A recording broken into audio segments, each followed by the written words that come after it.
अष्टम भाव से हम क्या देखते हैं कि कोई सडन हैपनिंग जो व्यक्ति करने में कैपेबल होता है या उसके जीवन में गुजर रही होती है। तो सहवाग साहब का जो भी लगन जो है वो सेल्फ को, पर्सनालिटी को, फिजिक को, अचीवमेंट्स को, हैप्पीनेस को, स्वरों को और इसी तरह से सक्सेस एंड फेलियर को बताने वाला प्रथम भाव का स्वामी होता है। वो प्रथम भाव का स्वामी जो इन सभी चीजों को बताता है वो अष्टम भाव में बैठा है, तो वो हर चीज में बड़े वोलेटाइल रहे हैं और उनके साथ चीजें बड़ी सडनली होती हैं। कभी वो अगर तो आप देखते हैं कि त्रिशतकी पारी में जाते हैं तो उसके पहले की बहुत सी पारियों में वो फेल हो रहे होते हैं।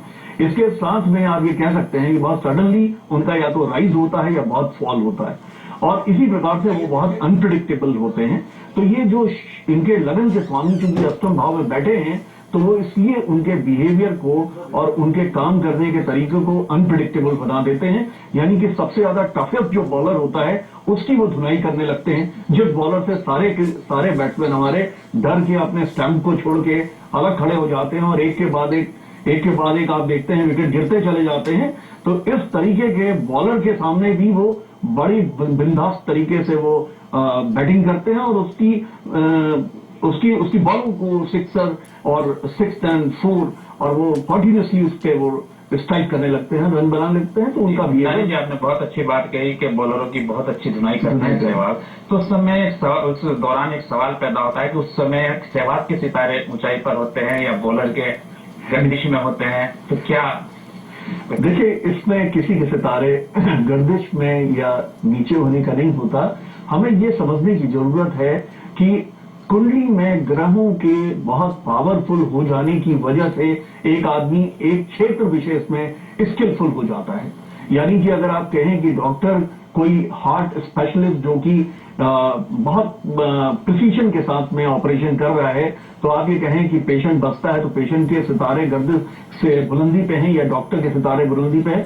मैं कहूंगा कि ये ज्योतिषी जो है बहुत अच्छा कॉम्बिनेशन बैठता है कि वो जो डॉक्टर है उस डॉक्टर के because of his planetary combination वो इतना स्किल्ड हो गया है कि किसी तरह के सितारे वाला पेशेंट आ जाए उसका अपना स्ट्राइक रेट बहुत अच्छा रहता है। वही सहवाग साहब के साथ है क्योंकि जो स्किलफुलनेस का जो हाउस है, जिस भाव से हम आदमी को स्किल्ड देखते हैं वो भाव का जो स्वामी है वो उनके 10वें भाव में एक बहुत बड़ा राजयोग बनाता है जो कि महाभाग्य योग की संधि में आता है। इसमें कहा जाता है धर्म कर्मादि नेतारो अन्यो श्रेय संस्थिता राजयोगो विधि प्रोक्तम विख्याति विजयी भवेत। ऋषि ने पहले से कह दिया कि इस तरह का कॉम्बिनेशन बनाने वाला व्यक्ति जिसकी पत्री में इस तरह का कॉम्बिनेशन बनता है वो विश्व विख्यात होता है और विजित होता है।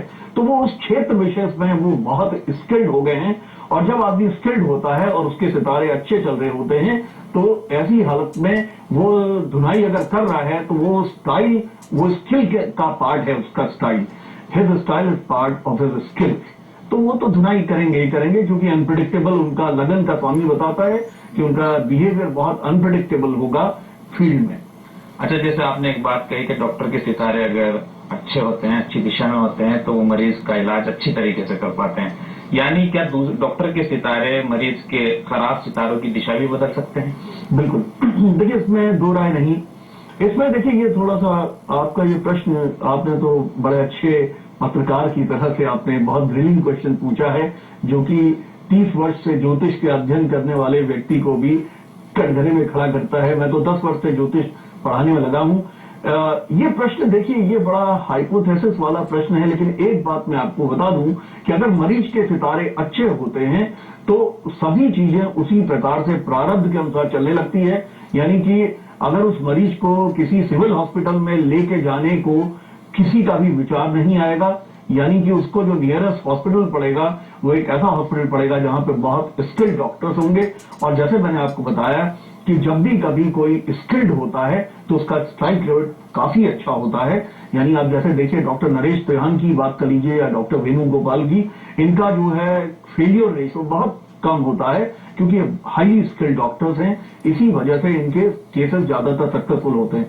लेकिन इसमें जो प्राथमिक जो बात है वो ये है जब आपका सितारे अच्छे होते हैं तो आपके दिमाग में उसी तरह के विचार आने लगते हैं। आप उस तरह के प्रोफेशन में जाने लगते हैं जिस प्रोफेशन में लाभ होने की सारी संभावनाएं होती हैं।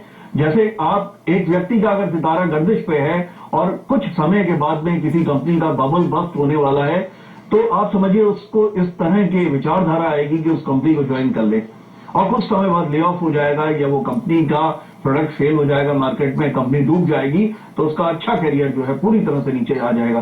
तो उस तरह का जब सितारे आपके अच्छे होते हैं तो उस तरह की विचारधारा आपके अंदर बनने लगती है और आप उन लोगों के साथ जुड़ने लगते हैं जो कि आपको सफल बना सके। यानी सितारों से ही विचारधारा तय होती है। तो हम बात कर रहे थे सहवाग की, तो सहवाग के सितारे जैसे अभी आपने कहा कि वो बाहर है, अब कब तक वो अंदर आ पाएंगे इन सितारों की वजह से?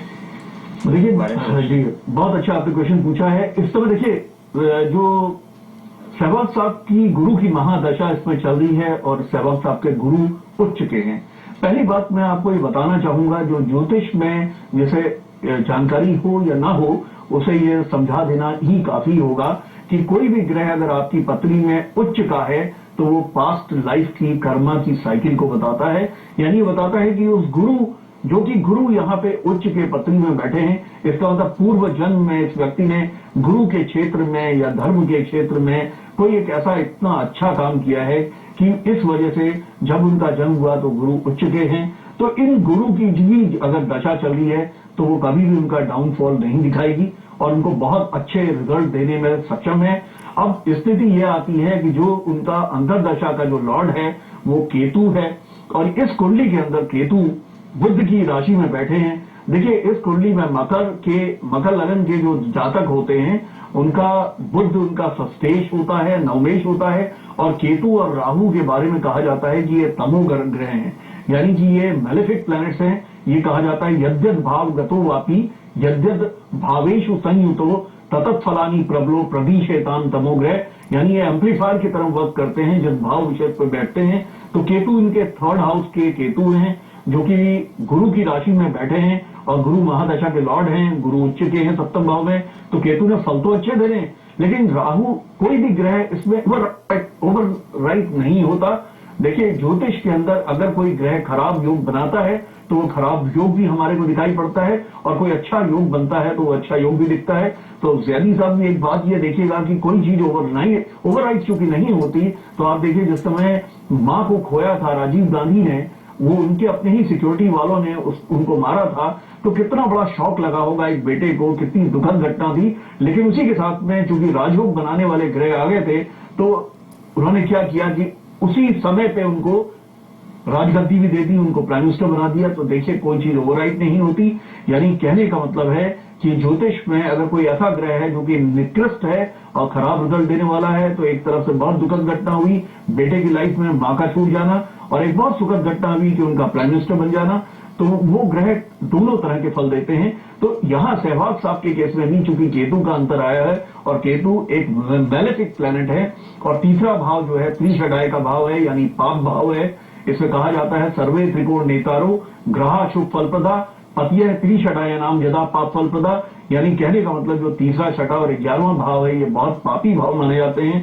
पापी भाव पर बैठे हुए एक तमो ग्रह यानी कि एक पाप ग्रह केतु की दशा आई थी, इसलिए उनको इतना बड़ा ह्यूमिलिएशन फेस करना पड़ा। लेकिन उसमें चिंता न करें आप, क्योंकि सितंबर के बाद जैसे ही उनका शुक्र का अंतराल शुरू होगा, इसका मतलब उनका फिर से सितारा बुलंदी पे होगा और वो इसी तरीके से वो बलराम की धुनाई करते हुए हमको हमारे हिंदुस्तान का नाम रोशन करेंगे। जी, ये तो सहवाग की बात हो गई। अब बात करते हैं सचिन तेंदुलकर की। बार बार सचिन तेंदुलकर अपने 16 शतक से चूक जाते हैं, तो क्या उनका सितारे उनके साथ नहीं होते उस वक्त? जी हाँ, ये तो ऐसा तो मालूम चलता है क्योंकि उनके सितारे उनका साथ नहीं दे रहे हैं। मुझे भी बहुत अफसोस होता है क्योंकि 100वें शतक से वो हर बार बहुत मामूली से मार्जिन से छूट जाते हैं। और इस समय पे अगर सचिन जी की हॉरोस्कोप देखी जाए तो सचिन जी शुक्र की महादशा से निकल रहे हैं और कन्या लगन के जातक के लिए शुक्र मार्केश होता है। देखिए जब भी कभी इसमें हमारे ऋषि ने ये कहा है कि जब भी कभी मार्केश की दशा आती है तो वो मारता नहीं कभी भी, लेकिन वो मानसिक रुदन देता है, यानी मानसिक रूप से व्यक्ति को मारने की कोशिश करता है। व्यक्ति को जो है मानसिक रूप से इतना तंग कर देता है कि उसे बहुत दुख से निकलना होता है। और इस समय चूंकि शुक्र की महादशा चल रही है, जो कि शुक्र सचिन जी की हॉरोस्कोप के अंदर मार्केश है, इसलिए उनको ये स्थिति आ रही है। और चूंकि इनका जो अंतर्दशा का लॉर्ड है वो चंद्रमा है, और चंद्रमा इस कुंडली के अंदर नीच के बैठे हुए हैं तृतीय भाव में। देखिए, जब भी कभी नीच का कोई ग्रह होता है तो वो नीच का ग्रह अच्छा नहीं माना जाता। सचिन तेंदुलकर जी की हॉरोस्कोप में चंद्रमा नीच के हैं। नीच के ग्रह की का जो दशा इनकी शुरू हुई है वो लास्ट ईयर सितंबर 2011 के सितंबर से शुरू हुई है, जिसका असर 3 माह पहले से शुरू हो जाता है, यानी कि जून 2011 के बाद से इनको ये नीच के चंद्रमा के असर शुरू हो जाते हैं। इस वजह से जब भी कभी नीच का ग्रह होता है तो इस तरीके से अंगूर खट्टे है वाली स्थिति देता है, यानी कि मिलते मिलते चीज हाथ से निकल जाती है। अगर वो चंद्रमा का उपाय कर लें, चंद्रमा के अगर वो वैदिक मंत्र करवा लें, चंद्रमा के पौराणिक मंत्र करवा लें, तो जरूर ये घटना हो सकती है। इसके अगर हम ये माने कि दूसरा जो उनका अंतरा शुरू होता है वो उनको कब ये फल देता है, तो मेरे हिसाब से कि बहुत अच्छा अंतर शुरू होने वाला है। ये मई 2012 के बाद उनका बहुत तेजी से एक्टिव होता है, तो इसका मतलब उनका 100वां शतक मई 2012 के बाद ये अगस्त के पहले पहले लग जाना चाहिए। जी, आपके अनुसार यानी मई के बाद सचिन का 100वां शतक लग सकता है जी। तो जब तक अब तक जैसे सचिन ने 99 शतक बनाए, अब तक उनके सितारे अच्छे थे। देखिए, फिर वही वाली बात आ गई जो मैंने आपसे कहा कि स्किल्स की बात होती है। जब कुंडली के अंदर बहुत अच्छा राजयोग बनता है स्किल वाले भाव से, स्किल्स हम देखते हैं दो चीजों से, एक लगन के स्वामी से और एकादश भाव के स्वामी से। क्योंकि एकादश भाव जो है वो उसे हम डिजायर फुलफिलमेंट का या एम्बिशन फुलफिलमेंट का भाव कहते हैं। अगर उसका स्वामी लगन के स्वामी के साथ और दशम के स्वामी के साथ बहुत बड़ा राजयोग बनाता है तो ऐसा व्यक्ति इतना स्किल्ड हो जाता है। अब देखिए, ये प्रश्न आपका इस तरीके का प्रश्न है कि आप मुझसे कहें कि एक अच्छा ड्राइवर है जो कि गाड़ी को पिछले 30 साल से चला रहा है और वो बहुत अच्छी स्पीड में चलाता है और कभी उसने एक्सीडेंट नहीं किया है, तो क्या उसके सितारे बुलंदी पे हैं? अगर उसके सितारे बुलंदी पे हैं तो कभी कभी उसके धर्म में आटे दाल की भी प्रॉब्लम क्यों आ जाती है? क्या उसके सितारे वहां पे कॉन्फ्लिक्ट में? मैं आपको यही बताना चाहूंगा कि जब कुंडली के अंदर हम एक प्रिपरेटरी नोट देखते हैं, यानी कुंडली में हम ये देखते हैं कि किस कुंडली के अंदर, किस पत्री के अंदर किस तरह के ग्रह किस तरह का राजयोग बना रहे हैं। अगर हमें समझ में आ जाता है कि 11th का लॉर्ड, 10th का लॉर्ड, 3rd का लॉर्ड, 6th का लॉर्ड जो कि हाउसेस ऑफ ग्रोथ हैं, अगर उनके स्वामी आपस में संबंध बनाते हुए एक बहुत बड़ा राजयोग बनाते हैं तो ऐसा व्यक्ति अपने काम में इतना महारत हासिल करेगा और पारंगत लेगा कि वो जो भी काम करेगा, चाहे उसके सितारे गर्दश पे हो या सितारे उसके बुलंदी पे हो, उस काम में वो फेल नहीं होगा। ये बात दूसरी है कि अगर उसको अच्छे ग्रहों की दशा नहीं मिलेगी तो उसके द्वारा अच्छा काम भी रिकॉग्नाइज नहीं किया जाएगा और उसको सफलता में पैसा नहीं मिलेगा, लेकिन उसके फेलियर उस काम को लेकर फेलियर नहीं होगा। इसलिए आप देखते हैं बहुत से आर्टिसंस को आप देखते हैं, या इसी तरीके से आप बहुत से चित्रकारों को देखते हैं या बहुत से राइटर्स को आप देखते हैं, तो वो थ्रू आउट जो है बहुत अच्छा लिखने में सक्षम होते हैं, लेकिन आप देखिए एक समय विशेष पे एक अच्छी दशा में उनका वो जो कलाकृति होती है वो करोड़ों में जाने लगती है, अरबों में जाने लगती है, और उनको इसी तरीके से ज्ञानपीठ का या उनको इसी तरीके से पद्मश्री या गवर्नमेंट ऑफ इंडिया के द्वारा रिकॉग्निशन या इसी तरह धन की वर्षा होने लगती है। वो अच्छे ग्रहों की वजह से होता है। शायद यही बात एक बार सचिन तेंदुलकर पर भी लागू हुई, जैसे जब उन्हें कप्तानी दी गई और कप्तानी में वो नहीं चले, लेकिन अपने जैसे क्रिकेट अपने रन बनाने के उन्होंने दौर को जारी रखा और 99 शतक बनाए। तो जब वो अपनी कप्तानी में नहीं चले तो उस बारे में आप क्या कहना चाहेंगे?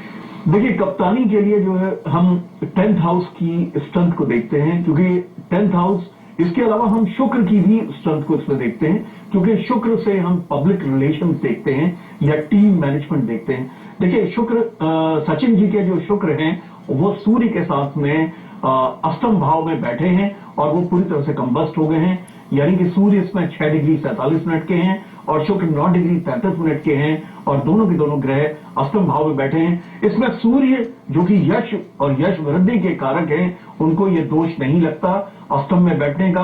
अष्टम भाव यूं समझिए कि कुंडली का सबसे निकृष्ट या सबसे लोएस्ट एफ कहा जाता है। ऋषि ने यहां तक कह दिया है कि भाग्य व्ययाधिपति रंध्रेशो न शुभ सैव शुभ संधाता लग्नाधीशो अपनी चेत स्वयं, यानी भाग्य भाव का व्ययाधिपति यानी हाउस ऑफ लॉस हो जाने की वजह से अष्टम भाव सबसे ज्यादा निकृष्ट या सबसे खराब भाव है, क्योंकि यह भाग्य को वेग देता है या भाग्य को रोकने की क्षमता रखता है। लेकिन यहीं पे उन्होंने ये कह दिया कि नरंध्रे शक्त दोषस्तु सूर्या चंद्रमसु भवेत, यानी अष्टम भाव में दोषी नहीं है अगर अष्टदेश है सूर्य या चंद्रमा।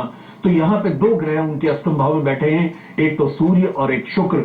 चूंकि सूर्य को ये दोष नहीं लगता अष्टम भाव का, ऋषि ने क्लियर कहा कि इसको ये दोषी नहीं है, तो सूर्य तो दोषी नहीं है यहाँ पे, लेकिन ये नियम शुक्र पे लागू नहीं होता।